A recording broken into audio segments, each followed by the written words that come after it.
when you get stuck, you get stupid.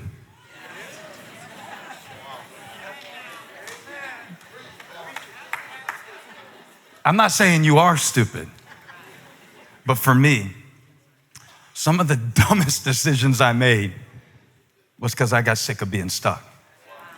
So I'm gonna just do something. Sick of this. You know when you hit send?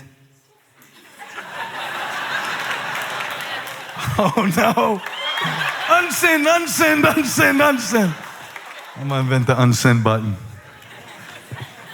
But when you get stuck, Elijah came in our room the other night. This was Friday night.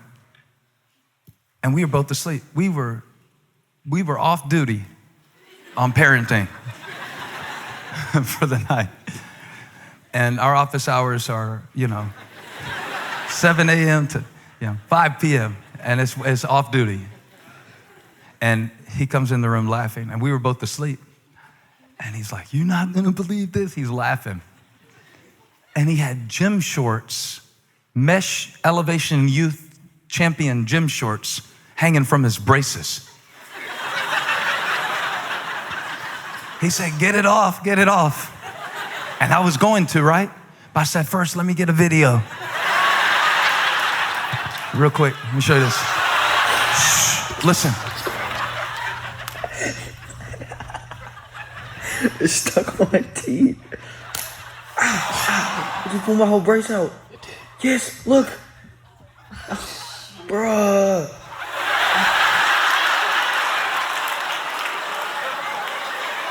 Because I wish you would look at your neighbor and tell him when you get stuck, you get stupid.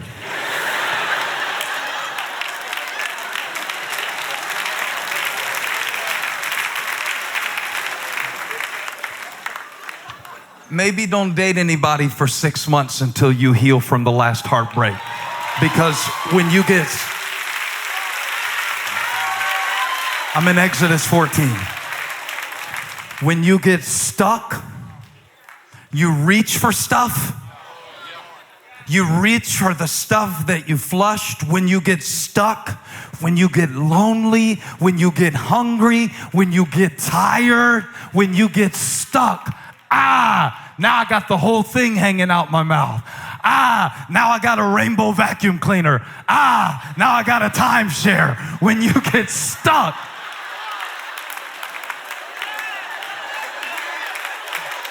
I didn't do it because I didn't love God. I did it because I was stuck. And when you hit the sticking point, everybody's like, "Come on, rejoice. I can't. I'm stuck." I'm stuck in a memory. You ever stuck in a memory? I'm stuck in a pattern. I'm stuck in a generational thing that started before I ever came to the planet. I'm stuck. I get stuck preparing these sermons. It's horrible. I'm not playing now. I know I've been showing you, like illegal footage of my children and everything in church. Orthodontist is gonna kill me Monday. He's a great orthodontist too, Dr. Hull. Y'all should look him up. He's great. He's got to fix that tomorrow.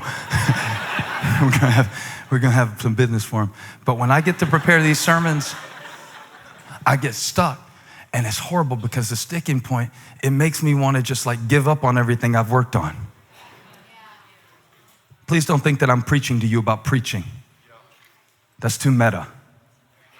I'm preaching to you about preaching because that's where I get stuck, and I figured you might get stuck sometimes too.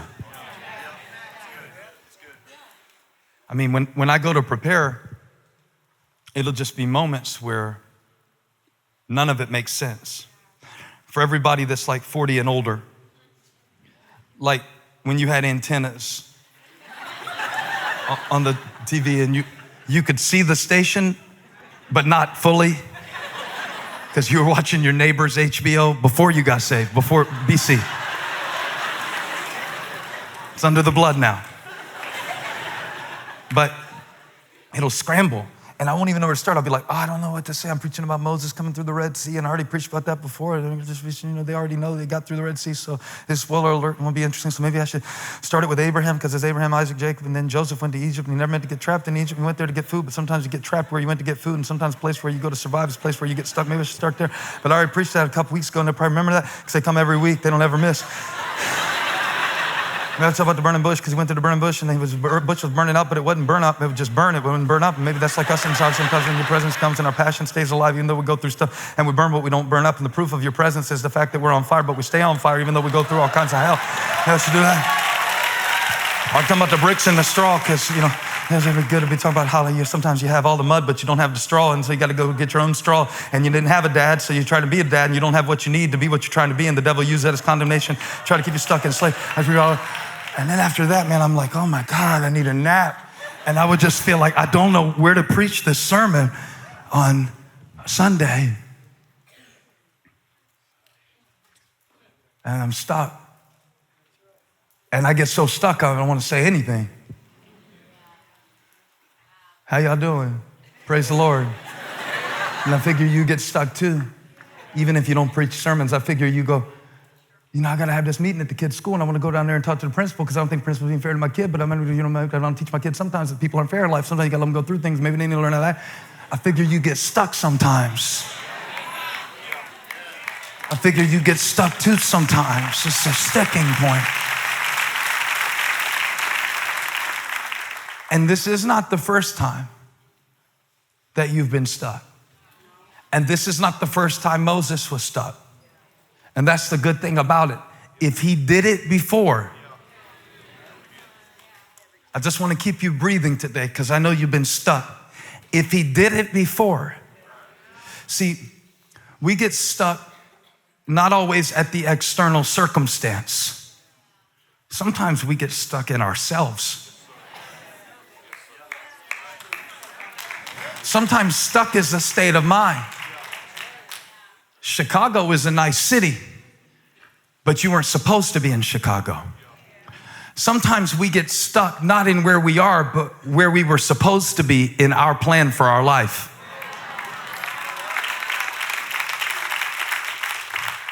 And so I'm stuck, not necessarily in what it is, but in what I thought it was going to be. I get stuck in supposed to. You ever been stuck in supposed to? My kids were supposed to be valedictorians. I was supposed to be married still. I was supposed to, it can be very painful. I was supposed to, by now, my retirement went out in 2008. I was supposed to be ready to quit working by now. I was supposed to be married. My roommate got married, and she's crazy, and I'm a good person, and I'm a Christian girl, and I sing in the choir at Elevation Valentine, and I'm supposed to be married. Some of us are stuck in what we think we were supposed to be. And get stuck. You can get stuck in a season. Every time in fall, I start to feel a little drained from the ministry of the year. And then depression can come in, because it's the same. And then everybody else in the church is feeling the same way. And then I got to preach to y'all. So I grew up in the low country of South Carolina. You don't know where I'm going with this yet. Hang on. They used to take their trucks out on Friday night and get stuck on purpose. Called it mudding. But I found out something now. You don't get stuck in anything shallow.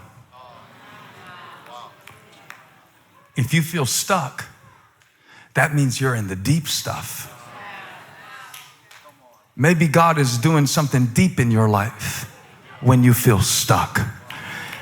Maybe when you feel stuck, you're building strength. I mean, that's the only way you really build strength, right? Is to get to that sticking point. To get to that point where you can't push through. I know you lift weights all the time, P-Wag. How much you bench press? 535. All right, 535. I'm making this up. I didn't hear what he really said. But he's big.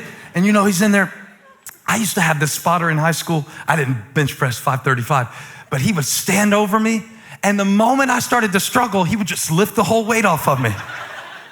I thought, well, man, that's not a good spotter. That's not a good God. To never let you have any weight. That's not a good God. To never let you have any challenge. How would he grow your faith? No, see, a good spotter, you're on rep 11, right? 535, rep 11. And I'm just a little stuck. And God is standing over your life. I need you to know this. And he sees where you're stuck, that sticking point. And he says, I'm not gonna take it off of you. I'm gonna give you a lift. Have you ever had God be your spotter? I declare the God of angel armies is standing over your life. And if you feel stuck, he will do what you cannot do. He is your strength.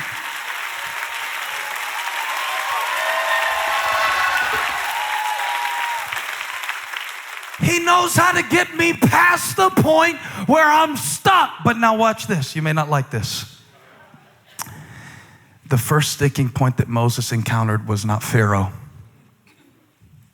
The first sticking point that Moses encountered, and maybe the greatest one, is that he tried to negotiate with God. And he got stuck. He got stuck at the burning bush before he got stuck at the Red Sea. God's like, I chose you. Now he's already stuck tending sheep for his father-in-law, Jethro. He'd been doing that 40 years because he got mad at somebody and killed him. Because when you get stuck, you get stupid. And so now he's doing something that's a consequence of his decision.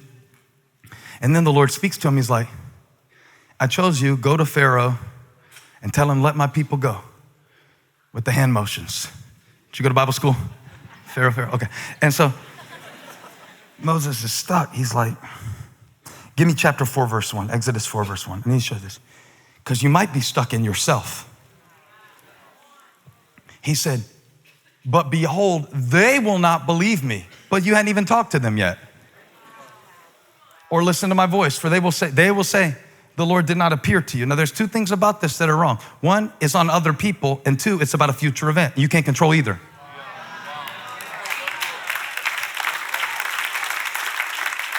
So he's stuck. And he's stuck for good reason. It's because he knows himself. He knows Moses.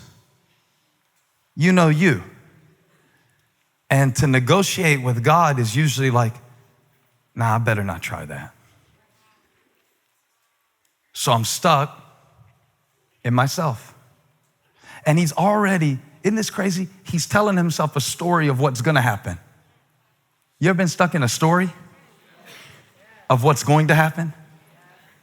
Wake up in the middle of the night sometimes, just like, I'm in a king-size bed, everything's good. Got the most beautiful woman in the world sleeping next to me. I'm screaming. I'm stuck in a story of what might happen tomorrow or what has happened before. You ever been stuck in a story? Yes. Have you ever been stuck in yourself? Have you ever been stuck in a story about yourself? I mean, rejection is painful, but Moses takes it to a new level. This is not rejection. He rejects himself before anybody else has the chance to. This is like advanced level rejection. This is prejection. Huh? I'm not even gonna try. It's the story of my life. Everything always goes wrong. And I see this. I don't want to do a dating seminar. We already did a negotiation seminar. When you ask her out on a date, like, I know you probably don't want to, but you gotta have some confidence to it, man. Walk up to her like, hey, I didn't know if you wanted to go Tuesday or Wednesday. Come on, I'm helping you. Name your kid Larry. That's my legal first name. But Moses is like, I can't do this. I know me. I don't have it. I can't do it. He's stuck in a story about himself. Now, the bigger story does not revolve around you. Remember that. When we get stuck in ourselves, we miss the whole point that God is doing something that is bigger than you. It's bigger than what's wrong with you. It's bigger than what you didn't do. It's bigger than the time you wasted. And it's certainly bigger than the opinions of others.